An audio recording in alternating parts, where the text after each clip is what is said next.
Baiklah, jumpa lagi sahabat Soekarnois dengan saya Roso Daras dalam akun kesayangan Anda, Bung Karno The Other Stories. Hari ini saya bicara sesuatu yang sedikit mistis, tetapi ini menjadi satu catatan tersendiri tentang sosok seorang Soekarno yang ada dalam naskah-naskah yang sudah terbit bukunya. Hanya barangkali ini banyak yang terlewat, bahwa Soekarno itu dalam terminologi barangkali bisa disebut kejawen ya, atau penganut spiritual Jawa, itu seseorang yang ada kalanya istilahnya merusak durunging pinarah, artinya dia mengetahui sesuatu yang belum terjadi. Dan dia dalam cerita yang ingin saya sharing kepada sahabat Soekarno semua, itu ada kaitannya dengan itu. Ada kaitannya dengan bagaimana dia mengatakan kepada salah satu istrinya yang bernama Haryati bahwa dia akan mendahului. Nah, Anda bisa tahu Soekarno ini seorang penulis yang luar biasa hebatnya. Ketika dia menulis kritik kepada pemerintahan penjajah, dalam hal ini pemerintahan Hindia Belanda, dia bisa membuat kuping Ratu Juliana merah, bahkan mungkin para pejabat di pemerintah Hindia Belanda pun murka.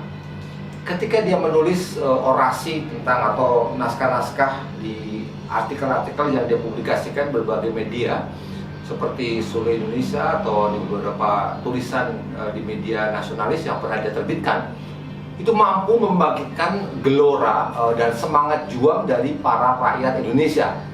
Nah, yang ini adalah surat cinta, ya, surat cinta yang dia tulis kepada Haryati, istrinya.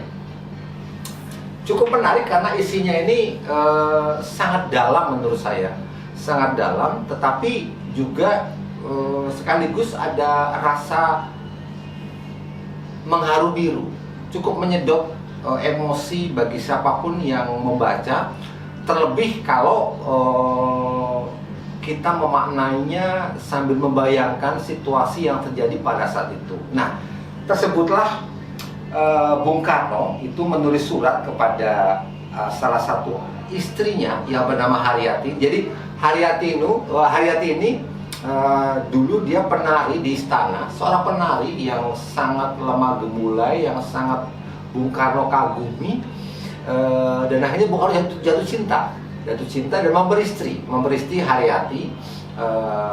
Kemudian pada satu masa, tepatnya pada tanggal 31 Agustus 1963, dia menulis surat ini untuk Haryati. Sementara Haryati sendiri dinikahinya tanggal 21 Mei, Juni, Juli, Agustus, September, Oktober, November, Desember. 7 bulan usia pernikahan Soekarno dengan Haryati, dia menulis surat ini. Artinya masih dalam masa-masa bulan madu barangkali ya, antara Bung Karno dengan Haryati. Nah, saya coba bacakan dalam versi asli yang ditulis tangan oleh Bung Karno kepada Haryati pada tanggal 31 Agustus 1963. Begini bunyi surat itu. Yati adikku wong ayu, iki lho arloji sing berkarat kae, kulinakno nganggo, mengko sakwise sesasi rak weruh endi sing kok pilih. Sing ireng apa sing dek mau kae, apa karo-karone. Dus mengko sesasi engkas maturo aku. Jadi senajan karo-karone kok senengi, aku yo seneng wae. Mosok aku ora seneng. Lah wong sing mundhut wanodya pelenging atiku kok. Aja maneh sekadar arloji. Lah mbok apa-apa wae yo bakal tak wenehke. Kemudian kalimat berikutnya, Ti. Jadi dia manggil Haryati dengan sebutan pendek Ti. Ti, layang-layangku iki simpenen yo. Karben dadi gambaran cintaku marang kowe sing bisa diwaca-waca maneh. Ing tembe yen aku wis arep pindah omah sak cedhake Tlaga Biru sing tak critake dek mau kae. Kae lho, Tlaga Biru ing dhuwur, sak dhuwure angkasa. Coba tutupan mripatmu saiki. Tlaga kuwi rak katon ing cipta. Yen ing pinggir tlaga mau katon ana wong lanang ngagem jubah putih, dudu mori lho, nanging kain kang sinulam soroting surya. Ya kuwi aku. Aku ngenteni kowe. Sebab saka pengiraku, aku sing bakal disiki tindak menyang kono. Aku disiki kowe. Lah kae kembang semboja ing sak dhuwure pasareanku kae, petiken kembang iku, ambunen. Gandane rak gandaku. Dudu gondo kembang, nanging sawijining gondo kang ginawe saka rasa cintaku. Sebab oyote kemboja mau mlebu ing dadaku, ing jero kuburan. Masmu, tanda tangan Soekarno. Nah, banyak surat Soekarno untuk Haryati dan juga Hartini dia tulis dalam bahasa Jawa. Nah, tentu buat sahabat Soekarnois yang ingin tahu makna atau arti dari surat Soekarno itu, baiklah saya terjemahkan. Perhatikan bahwa oleh Soekarno diwasiatkan kepada Haryati untuk menyimpan surat-surat ini, sehingga tidak salah jika ini pun saya bagikan kepada sahabat Soekarnois agar tahu salah satu penggal kehidupan Soekarno bersama Haryati dalam sepucuk surat yang sebentar saya terjemahkan dalam bahasa Indonesia ini. Yati adikku yang ayu, ini arti dari terjemahan yang saya bacakan tadi ya. Ini loh, arloji bertahta emas itu. Biasakan memakai. Nanti setelah sebulan kamu akan tahu mana yang hendak dipilih, yang hitam atau satunya, atau keduanya. Jadi nanti sebulan lagi bilanglah, walaupun suka keduanya, aku senang saja. Masakan aku tidak senang? Lah yang meminta saja wanita jantung hatiku. Jangankan sekedar arloji, minta apapun akan aku beri.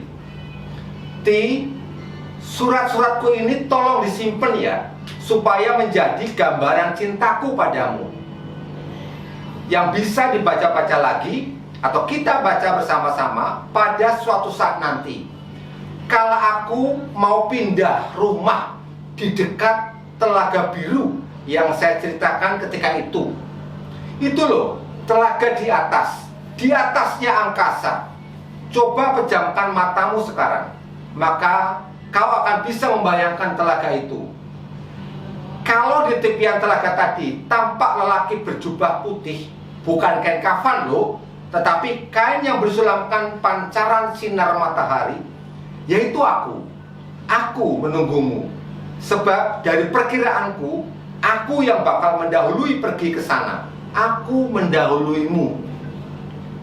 Lah, itu kembang Kamboja di atas nisanku. Petiklah kembang itu, ciumlah. Maka kamu akan rasakan aroma tubuhku. Bukan aroma bunga, tapi sebuah aroma yang tercipta dari rasa cintaku. Sebab akar Kamboja itu menusuk, menembus dadaku di dalam kuburan sana. Masmu. Nah, itu sahabat Soekarnois, saya pun terharu membaca surat Soekarno kepada Haryati ini. Betapa dia membayangkan bahwa dia sadar jarak usia cukup jauh dengan Haryati, dan dia sudah mengetahui bahwa dia akan meninggal lebih dahulu, akan mendahului, dan dia pesankan untuk memetik bunga Kamboja dan mencium aroma bunga itu yang diyakini tidak akan beraroma bunga Kamboja, melainkan beraroma tubuh seorang Soekarno. Nah, sejak itu Haryati, sejak kepergian Bung Karno, salah satu istri yang sangat rajin berziarah ke makam Bung Karno yang ada di kota Blitar. Baik, sahabat Soekarnois, itu sepenggal cerita misteri Soekarno terkait peramalan dia, mensosokkan dirinya sebagai lelaki berjubah putih, jubah yang tersulam dari pancaran sinar matahari, dan itu adalah arwah.